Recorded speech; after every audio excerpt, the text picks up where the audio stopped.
Hello everyone, स्वागत है एक बार फिर से आप सभी का शिक्षा संकल्प के इस यूट्यूब प्लेटफॉर्म पर। कैसे हैं आप लोग, बताइएगा।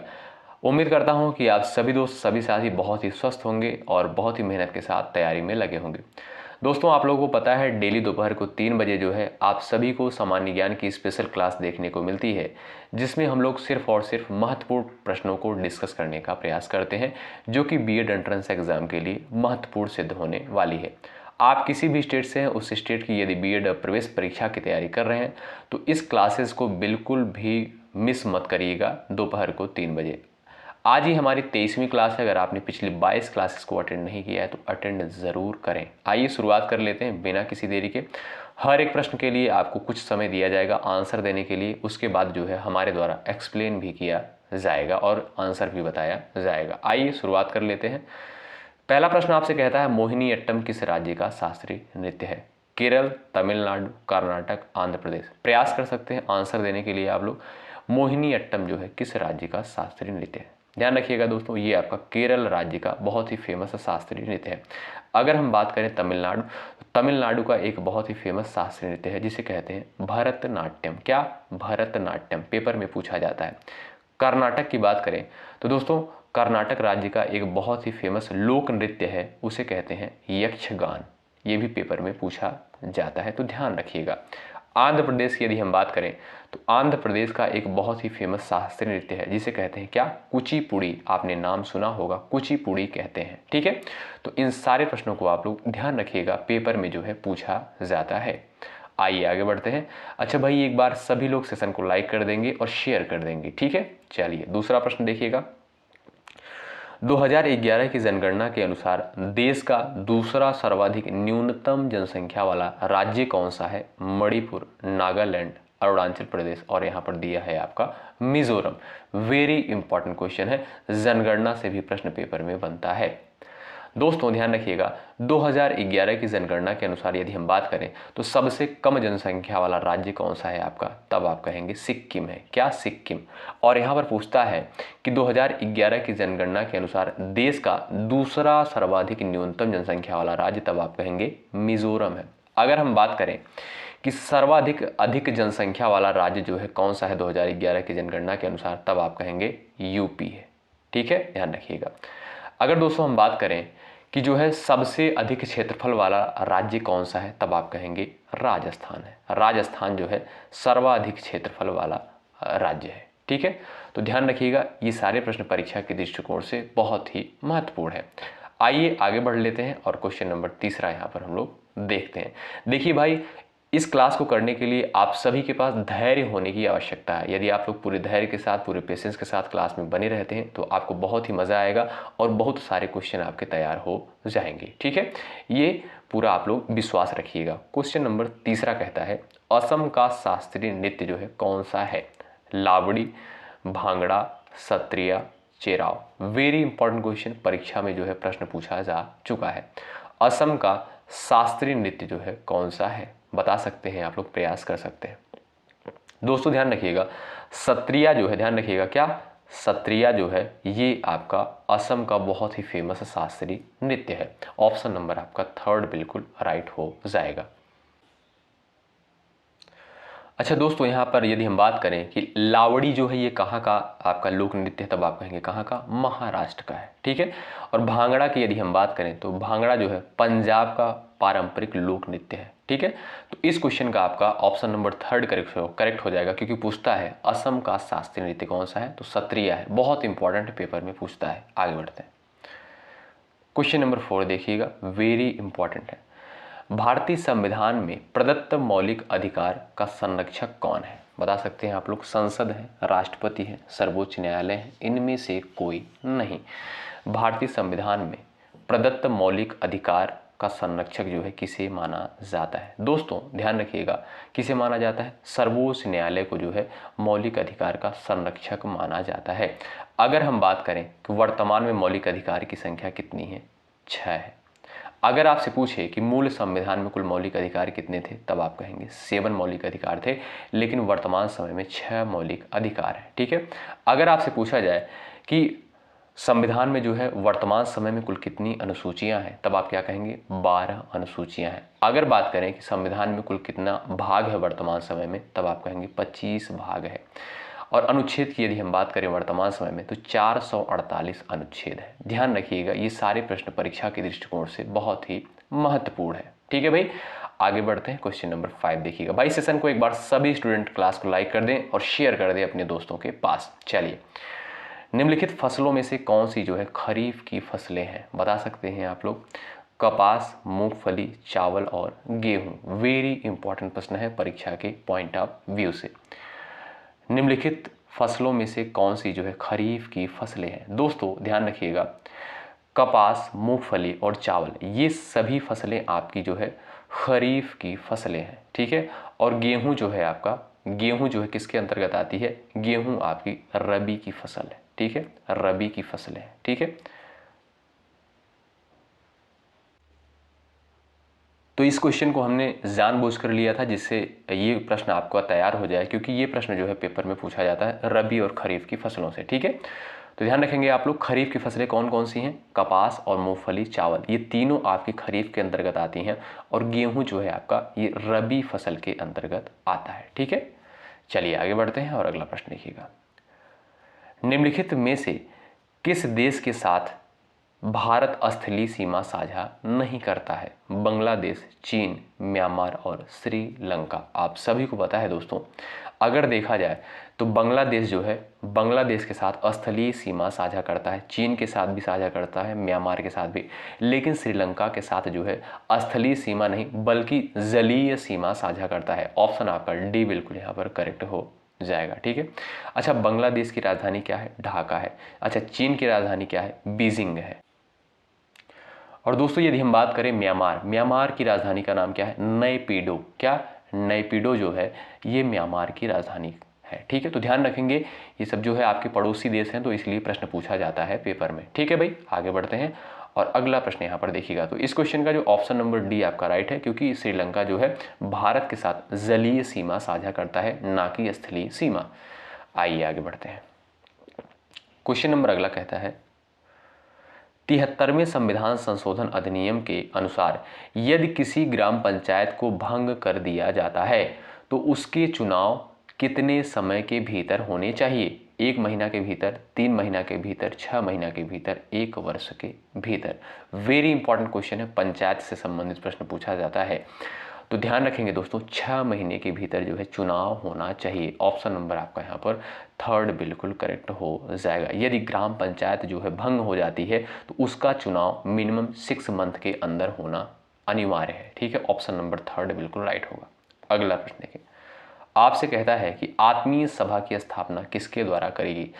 सभी स्टूडेंट आंसर देने का प्रयास करें। आत्मीय सभा की स्थापना जो है किसके द्वारा करी गई। चलिएगा दोस्तों ध्यान रखिएगा, राजा राम मोहन राय के द्वारा जो है आत्मीय सभा की स्थापना करी गई थी। अच्छा, ब्रह्म समाज की स्थापना किसके द्वारा करी गई थी, तो राजा राम मोहन राय के द्वारा जो है ब्रह्म समाज की स्थापना करी गई थी। ठीक है, अच्छा स्वामी दयानंद सरस्वती के द्वारा जो है किस संस्था की स्थापना करी गई थी, तो ध्यान रखिएगा आर्य समाज की स्थापना जो है स्वामी दयानंद सरस्वती के द्वारा करी गई थी। वेरी इंपॉर्टेंट क्वेश्चन है, ये सारे प्रश्न बहुत महत्वपूर्ण है, तो ध्यान रखिएगा। आगे बढ़ते हैं।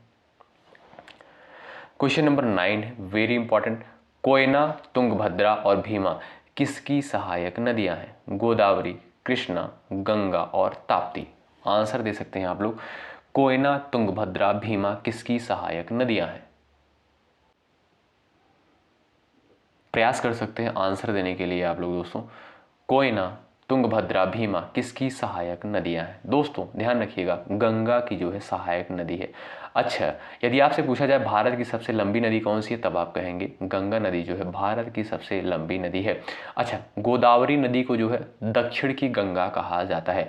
और दक्षिण भारत की यदि आपसे पूछा जाए कि दक्षिण भारत की सबसे लंबी नदी कौन सी है, तब आप कहेंगे गोदावरी। ठीक है, चलिए भैया आगे बढ़ते हैं। तो ये सारी नदियां जो है किसकी सहायक नदियां हैं, कोयना, तुंगभद्रा और भीमा, ये सब आपकी गंगा की सहायक नदियां हैं। ठीक है, आगे बढ़ते हैं। अगला प्रश्न देखिएगा, निम्नलिखित में से किसने खालसा संस्था की स्थापना की? देखिए पूरे अगर आप लोग धैर्य के साथ बने रहते हैं, पूरे पेशेंस के साथ बने रहते हैं, तो ये क्लास आपके लिए रामबाण सिद्ध होने वाली है। और मैं आपको विश्वास दिलाता हूँ यदि आप लोग सारी क्लासेस को अटेंड कर रहे हैं तो आपको कोई भी समस्या नहीं होने वाली है। देखिएगा मेरी तरफ से पूरा प्रयास किया जा रहा है, पूरी मेहनत की जा रही है कि जो प्रश्न आए बिल्कुल हूबहू ऐसे प्रश्न पूछे जाएँ जो मैं आपसे PDF तैयार करवा के आपको प्रोवाइड कर रहा हूँ। ठीक है। और यहाँ पर क्वेश्चन नंबर 10 आपसे कहता है निम्नलिखित में से किसने खालसा संस्था की स्थापना करी थी? गुरु नानक, गुरु अर्जुन देव, गुरु गोविंद, गुरु तेग बहादुर। बता सकते हैं आप लोग करेक्ट आंसर क्या हो जाएगा। चलिएगा, निम्नलिखित में से किसने खालसा संस्था की स्थापना करी थी? तो गुरु गोविंद के द्वारा जो है खालसा संस्था की स्थापना करी गई थी। ठीक है। और सिख धर्म के जो है ये 10वें गुरु थे। क्या? गुरु गोविंद जो थे ये सिख धर्म के जो है 10वें गुरु थे। ऑप्शन नंबर आपका दोस्तों 3rd बिल्कुल राइट होगा। अगला प्रश्न देखिएगा दोस्तों, क्वेश्चन नंबर 11 है जो कि महत्वपूर्ण, ध्यान रखिएगा। निम्नलिखित में से भारत के संविधान का कौन सा अनुच्छेद तदर्थ न्यायाधीशों की नियुक्ति से संबंधित है? अनुच्छेद 127, अनुच्छेद 143, अनुच्छेद 152, अनुच्छेद 130। याद रखिएगा अनुच्छेद 127 जो है तदर्थ न्यायाधीशों की नियुक्ति से संबंधित है। विकल्प आपका ए बिल्कुल राइट हो जाएगा। हमने अभी आपको बताया, अगर आपसे पूछा जाए कि भारतीय संविधान में कुल आर्टिकल कितने हैं, अगर आपसे पूछा जाए कि मूल संविधान में कितने थे, तब आप कहेंगे 395, लेकिन वर्तमान में अगर देखा जाए तो 448 हो गए हैं कुछ संशोधनों को मिलाकर। आगे बढ़ते हैं। कुचिपुड़ी जो है कहाँ का शास्त्रीय नृत्य है? हमने आपको स्टार्टिंग में दोस्तों बता दिया था, कुचिपुड़ी जो है ये आपका आंध्र प्रदेश का एक फेमस शास्त्रीय नृत्य है, तो ध्यान रखिएगा। ठीक है। और कर्नाटक का जो हमने अभी आपको एक लोक नृत्य बताया था वो है आपका यक्षगान। परीक्षा में पूछा जाता है, इसलिए मैं आपको बार बार जो है रिवीजन करवा दे रहा हूँ। ठीक है। तो ध्यान रखिएगा, बहुत महत्वपूर्ण प्रश्न है परीक्षा के दृष्टिकोण से। आगे बढ़ते हैं, अगला प्रश्न देखिएगा। किस नदी को पश्चिम बंगाल का शोक कहा जाता है? चलिएगा, किस नदी को पश्चिम बंगाल का शोक कहा जाता है? अच्छा, एक दिन हमने प्रश्न पूछा था कि बिहार का शोक किसे कहा जाता है, तो बहुत सारे स्टूडेंट ने जवाब किया था बिहार का शोक जो है कोसी नदी को कहा जाता है। लेकिन दोस्तों यहाँ पर पूछता है आपसे कि पश्चिम बंगाल का शोक जो है किस नदी को कहा जाता है, तो वो है आपकी दामोदर नदी। ध्यान रखिएगा। आगे बढ़ते हैं और अगला प्रश्न देखिएगा। ग्रेट बैरियर रीफ जो है कहाँ पर स्थित है? कौन बता देगा भाई? चलिएगा, प्रयास कर सकते हैं आंसर देने के लिए आप लोग। दोस्तों ध्यान रखिएगा, ग्रेट बैरियर रीफ जो है आपका कहाँ पर है? ये प्रशांत महासागर में स्थित है। ऑप्शन आपका पहला बिल्कुल करेक्ट होगा। अगला प्रश्न देखिएगा। पृथ्वी के वायुमंडल की किस परत में ओजोन की परत होती है? क्षोभ मंडल, आयन मंडल, मध्य मंडल, समताप मंडल। आंसर दे सकते हैं आप लोग। चलिए भाई, ये प्रश्न जो है पूछा जा चुका है, जवाब दे सकते हैं आप लोग। पृथ्वी के वायुमंडल की किस परत में ओजोन की परत पाई जाती है? दोस्तों समताप मंडल में। ध्यान रखिएगा, स्टार लगा लीजिएगा इस क्वेश्चन पर। ओजोन परत जो है कहाँ पर पाई जाती है? समताप मंडल में। ऑप्शन नंबर आपका यहाँ पर 4 बिल्कुल करेक्ट होगा। अगला प्रश्न देखिए। निम्नलिखित में से लोकसभा का प्रथम महिला अध्यक्ष का नाम बताइए। मीरा कुमार, सरोजनी नायडू, सुषमा स्वराज, इनमें से कोई नहीं। निम्नलिखित में से लोकसभा की प्रथम महिला अध्यक्ष जो है कौन थी? आप सभी को पता होगा, बहुत बेसिक क्वेश्चन है। मीरा कुमार, पहला ऑप्शन आपका दोस्तों यहाँ पर राइट हो जाएगा। अगला प्रश्न देखिए। भारत के कच्छ का रण किस लिए फेमस है? चलिएगा बताइएगा, भारत का कच्छ का रण किसके लिए फेमस है? जवाब दे सकते हैं सभी दोस्त, सभी साथी यहाँ पर, जो भी साथी यहाँ पर जुड़ चुके हैं आप लोग बताइएगा। ज्वार, मिट्टी के मैदान, उपजाऊ मृदा, घनी वनस्पति, इनमें से कोई नहीं। विकल्प आपका दोस्तों यहाँ पर सेकंड बिल्कुल करेक्ट हो जाएगा, उपजाऊ मृदा। आगे बढ़ते हैं, अगला प्रश्न देखिए। पुलित्जर पुरस्कार किस क्षेत्र में दिया जाता है? आंसर दे सकते हैं आप लोग। चलिएगा, पर्यावरण अध्ययन के लिए, विज्ञान एवं प्रौद्योगिकी के लिए, साहित्य एवं पत्रकारिता के लिए, अंतर्राष्ट्रीय समझ के लिए। बता सकते हैं पुलित्जर पुरस्कार किस क्षेत्र में दिया जाता है? चलिएगा दोस्तों ध्यान रखिएगा, पत्रकारिता और साहित्य के क्षेत्र में जो है पुलित्जर पुरस्कार दिया जाता है। ऑप्शन आपका यहाँ पर 3rd बिल्कुल करेक्ट हो जाएगा। आगे बढ़ते हैं। भारत में सर्वोच्च वीरता पुरस्कार जो है कौन सा है? कौन बताएगा? वेरी इंपॉर्टेंट क्वेश्चन है, बता सकते हैं आप लोग। भारत में सर्वोच्च वीरता पुरस्कार कौन सा है? चलिएगा, वीर चक्र है, परम विशिष्ट सेवा पदक है, परम वीर चक्र है, कीर्ति चक्र है। दोस्तों भारत में सर्वोच्च वीरता पुरस्कार जो है परम वीर चक्र को माना जाता है। ऑप्शन थर्ड आपका करेक्ट है। अगला प्रश्न देखिए, बीसी राय पुरस्कार जो है किस क्षेत्र में दिया जाता है, बता सकते हैं आप लोग। बीसी राय पुरस्कार जो है किस क्षेत्र में दिया जाता है, चलिएगा। संगीत के क्षेत्र में, पत्रकारिता के क्षेत्र में, चिकित्सा के क्षेत्र में, पर्यावरण के क्षेत्र में। तो बीसी राय पुरस्कार जो है ये आपका दोस्तों किस क्षेत्र में, चिकित्सा के क्षेत्र में प्रोवाइड किया जाता है, दिया जाता है। ऑप्शन थर्ड करेक्ट है। निम्नलिखित में से किसे जो है मार्स गैस के रूप में जाना जाता है, बताएं, चलिएगा। मार्स गैस के रूप में किसे जानते हैं, चलिएगा।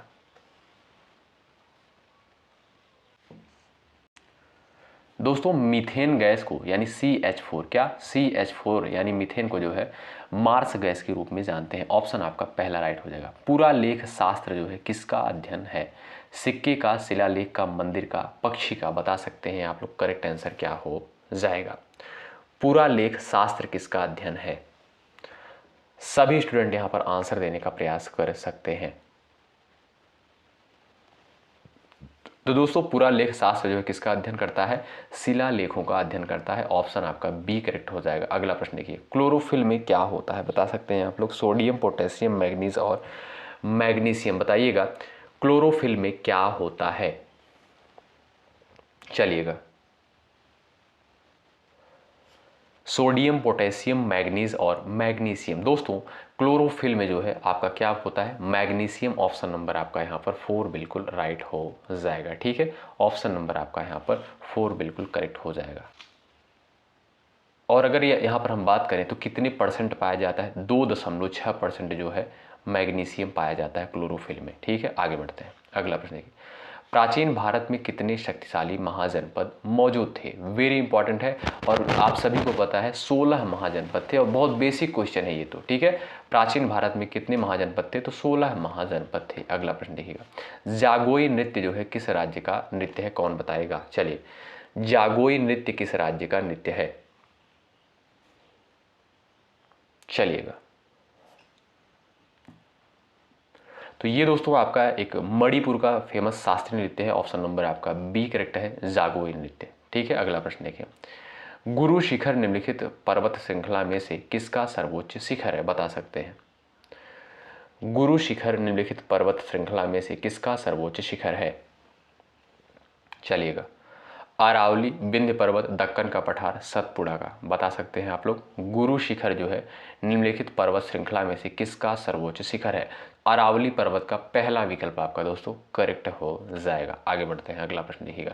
भाई सभी स्टूडेंट सेशन को लाइक कर दे और शेयर कर दे, ठीक है, तभी जो है क्लास में मजा आएगा। निम्नलिखित में से किसने 4 मीनार बनवाई थी, बताइएगा। 4 मीनार का निर्माण किसके द्वारा करवाया गया था, चलिए भाई फटाफट आप लोग जवाब कर दें। कुली कुतुब शाह के द्वारा दोस्तों 4 मीनार बनवाया गया था। पहला ऑप्शन आपका यहाँ पर बिल्कुल करेक्ट हो जाएगा। ऑप्शन नंबर आपका ए बिल्कुल राइट हो जाएगा। आगे बढ़ते हैं।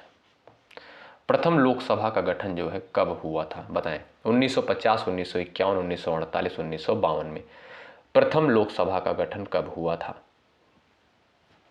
चलिएगा।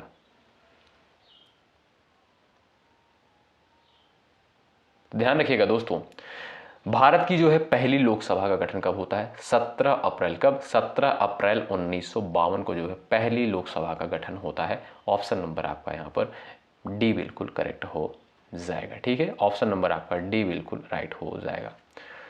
चलिए आगे बढ़ते हैं और अगला प्रश्न यहाँ पर हम लोग देखेंगे। अगला प्रश्न कहता है भूदान आंदोलन जो है किसके द्वारा शुरू किया गया था, बाबा आप्टे, मेनका गांधी, विनोबा भावे या इनमें से कोई नहीं, बता सकते हैं आप लोग। भूदान आंदोलन जो है किसने शुरू किया था, दोस्तों भूदान आंदोलन जो है ध्यान रखिएगा विनोबा भावे के द्वारा शुरू किया गया था। ऑप्शन नंबर आपका सी बिल्कुल राइट हो जाएगा। चलिए आगे बढ़ते हैं। अगला प्रश्न कहता है निम्नलिखित में से किस राज्य में मानस राष्ट्रीय उद्यान स्थित है, बताइएगा। मानस राष्ट्रीय उद्यान कहाँ पर स्थित है, पश्चिम बंगाल में, उड़ीसा में, सिक्किम में और असम में, चलिएगा। दोस्तों यहाँ पर अगर देखेंगे मानस राष्ट्रीय उद्यान आपका कहाँ पर स्थित है, ये आपका असम राज्य में स्थित है। ऑप्शन नंबर आपका 4 बिल्कुल करेक्ट हो जाएगा। इंपॉर्टेंट प्रश्न है, ध्यान रखिएगा भाई। सभी स्टूडेंट सेशन को एक बार लाइक कर दें और शेयर कर दें, ठीक है। और टेलीग्राम चैनल का लिंक जो है इस वीडियो के डिस्क्रिप्शन बॉक्स में दिया गया है, इस वीडियो के नीचे आप लोग ज्वाइन हो जाइएगा। वहाँ पर जो है क्लासेस शेयर की जाती हैं और आपको पीडीएफ मिलेगा, लेकिन थोड़ा टाइम लगेगा। वहाँ पर पीडीएफ भी प्रोवाइड किया जाएगा, क्लास भी मिलेगा, सब कुछ वहाँ पर प्रोवाइड किया जाएगा। तो आप लोग टेलीग्राम चैनल से ज़रूर जुड़ जाएं। और हमने आपसे कहा है कि आप लोग अगर जीके जीएस की इन सारी क्लासेस को अटेंड कर रहे हैं तो कोई भी दिक्कत नहीं होगी। आज ही हमारी 23वीं क्लास है, तो आप लोग डेली बेसिस पर इन क्लास को ज़रूर अटेंड करें। चलिए, भारत के राष्ट्रीय ध्वज की लंबाई और चौड़ाई का अनुपात, ये प्रश्न पूछा जा चुका है और ये प्रश्न आया है यूपी बीएड में। भारत के राष्ट्रीय ध्वज की लंबाई और चौड़ाई का अनुपात क्या है? चलिएगा, प्रयास कर सकते हैं आंसर देने के लिए। दोस्तों, भारत की राष्ट्रीय ध्वज की जो है लंबाई चौड़ाई का यदि आपसे अनुपात पूछे तब आप कहेंगे 3:2। विकल्प आपका ए बी बिल्कुल राइट हो जाएगा। बहुत सारे स्टूडेंट 2:3 बताते हैं, लेकिन वो गलत है। 3:2 कन्फ्यूजन बहुत होता है, तो ध्यान रखिएगा, ठीक है। 3:2 जो होती है भारत के राष्ट्रीय ध्वज की लंबाई और चौड़ाई का अनुपात। अगला प्रश्न देखिए, महात्मा गांधी को सर्वप्रथम महात्मा किसने कहा था? बता सकते हैं आप लोग। सुभाष चंद्र बोस, रविन्द्रनाथ टैगोर, जवाहरलाल नेहरू, बाल गंगाधर तिलक। महात्मा गांधी को सर्वप्रथम महात्मा किसके द्वारा कहा गया था? चलिएगा, महात्मा गांधी को सर्वप्रथम महात्मा जो है किसके द्वारा कहा गया था? दोस्तों ध्यान रखिएगा, महात्मा अगर देखा जाए तो किसके द्वारा कहा गया था? रविन्द्रनाथ टैगोर के द्वारा जो है सबसे पहले महात्मा गांधी को महात्मा कहा गया था, ठीक है। और दोस्तों अगर देखा जाए सुभाष चंद्र बोस के द्वारा पूछता है तो राष्ट्रपिता जो है, ठीक है, राष्ट्रपिता जो है सुभाष चंद्र बोस के द्वारा कहा गया था और रविन्द्रनाथ टैगोर के द्वारा जो है महात्मा कहा गया था गांधी जी को। अगला प्रश्न देखिए, संयुक्त राष्ट्र संघ की स्थापना जो है कब हुई थी? महत्वपूर्ण प्रश्न है। 4 ऑप्शंस आपके सामने दिए गए हैं, प्रयास कर सकते हैं आंसर देने का।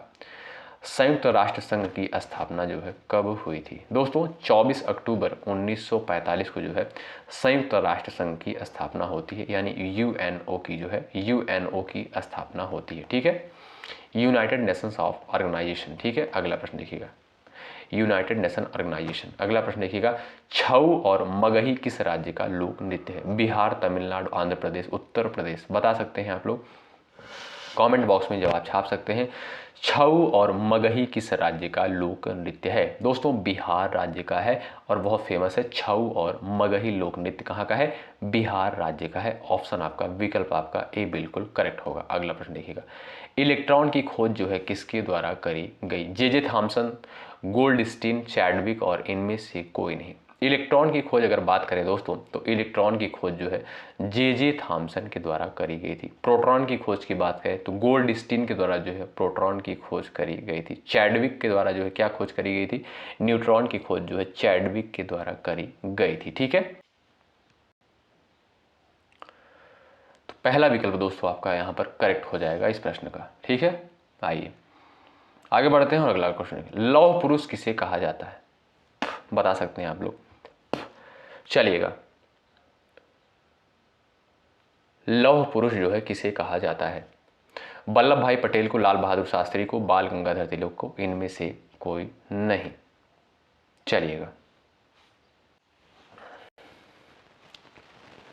दोस्तों, आप सभी को पता होगा वल्लभ भाई पटेल को, ठीक है, वल्लभ भाई पटेल को, सरदार वल्लभ भाई पटेल को लौह पुरुष कहा जाता है। ऑप्शन आपका ए बिल्कुल राइट हो जाएगा, ठीक है।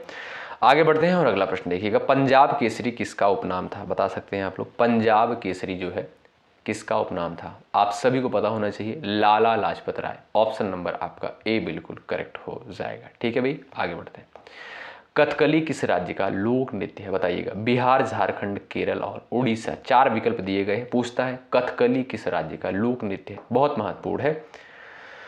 चलिए भाई, प्रयास कर सकते हैं आंसर देने के लिए आप लोग, कथकली किस राज्य का लोक नृत्य है? दोस्तों याद रखें आप लोग, महत्वपूर्ण प्रश्न बनता है पेपर के लिए, तो ये है आपका केरल का। विकल्प आपका दोस्तों थर्ड बिल्कुल राइट हो जाएगा। चलिए अगला प्रश्न देखिएगा, विटामिन ए का रासायनिक नाम क्या होता है? रेटिनॉल, थायमिन, राइबोफ्लेविन, इनमें से कोई नहीं। विटामिन ए का रासायनिक नाम। चलिएगा, प्रयास कर सकते हैं आंसर देने के लिए आप लोग। विटामिन ए का दोस्तों रासायनिक नाम होता है रेटिनॉल। क्या? ऑप्शन नंबर आपका ए बिल्कुल करेक्ट हो जाएगा। अगला प्रश्न देखिएगा, विटामिन ए की कमी से जो है कौन सा रोग होता है? रतौंधी, बेरी एनीमिया और स्कर्वी। 4 विकल्प दिए गए हैं आपके सामने। आपसे पूछता है कि विटामिन ए की कमी से कौन सा रोग होता है। चलिएगा भाई, तो दोस्तों राइट आंसर हो जाएगा आपका रतौंधी। विकल्प आपका ए बिल्कुल राइट हो जाएगा। आगे बढ़ते हैं, विटामिन बी1 का रासायनिक नाम क्या है? कौन बताएगा? विटामिन बी1 का रासायनिक नाम जो है क्या है? तो दोस्तों विटामिन बी1 का रासायनिक नाम होता है थायमिन। ऑप्शन नंबर आपका यहाँ पर ए बिल्कुल राइट हो जाएगा। विटामिन बी3 का रासायनिक नाम क्या है? आप लोग बता सकते हैं। देखिए ये सारी चीज़ें बहुत महत्वपूर्ण, इसलिए हमने यहाँ पर टाइप करवाया है इस क्वेश्चन को। चलिए, विटामिन बी3 का रासायनिक नाम जो दोस्तों होता है वो होता है आपका नियासिन। ऑप्शन नंबर ए बिल्कुल करेक्ट है। अगला प्रश्न देखिए, राष्ट्रीय ध्वज को कब अपनाया गया था? वेरी इंपॉर्टेंट क्वेश्चन, बता सकते हैं आप लोग। और ये क्वेश्चन आपके लिए है क्योंकि ये लास्ट क्वेश्चन है इस क्लास का। इसका जवाब जिसका आएगा सबसे पहले, उसका जवाब जो है कमेंट बॉक्स में पिन किया जाएगा। राष्ट्रीय ध्वज को कब अपनाया गया था? 22 जुलाई 1947, 23 जनवरी 1945, 27 दिसंबर 1921, 19 दिसंबर 1968 को। देखते हैं किसका किसका आंसर आता है इस प्रश्न के लिए। तो सभी साथी जो है इस प्रश्न का जवाब जरूर करेंगे, राष्ट्रीय ध्वज को कब अपनाया गया था।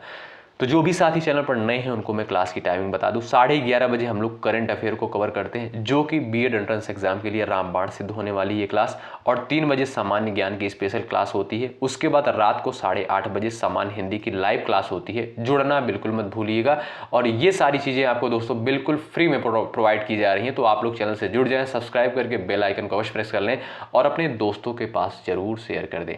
अच्छा, ये चीज़ें दोस्तों बहुत इंपॉर्टेंट होती है जितने कंटेंट मैं आपको दे रहा हूँ। अच्छा, ये कैसे पता चलेगा कि ये सारी चीज़ें बहुत इंपॉर्टेंट है? जब आप लोग सिलेबस देखेंगे और उसके बाद जो है प्रीवियस ईयर क्वेश्चन पेपर उठाकर देखेंगे, तब आपको चीज़ें समझ में आएंगी कि ये चीज़ें कितनी महत्वपूर्ण है। बिल्कुल आपको सिलेबस के अकॉर्डिंग और previous year question paper according को ही देखकर उसी के हिसाब से आपको क्वेश्चंस प्रोवाइड किए जा रहे हैं, कंटेंट प्रोवाइड किए जा रहे हैं। ठीक है, तो भाई टेलीग्राम चैनल से आप लोग जुड़ना बिल्कुल मत भूलिएगा। कमेंट बॉक्स में जो है डिस्क्रिप्शन बॉक्स में आपको लिंक मिल जाएगा। ठीक है, अगर आपका कोई डाउट होता है 9415768259 पर व्हाट्सअप कर सकते हैं। जैसे ही हमें समय मिलेगा वैसे वहां पर जवाब किया जाएगा।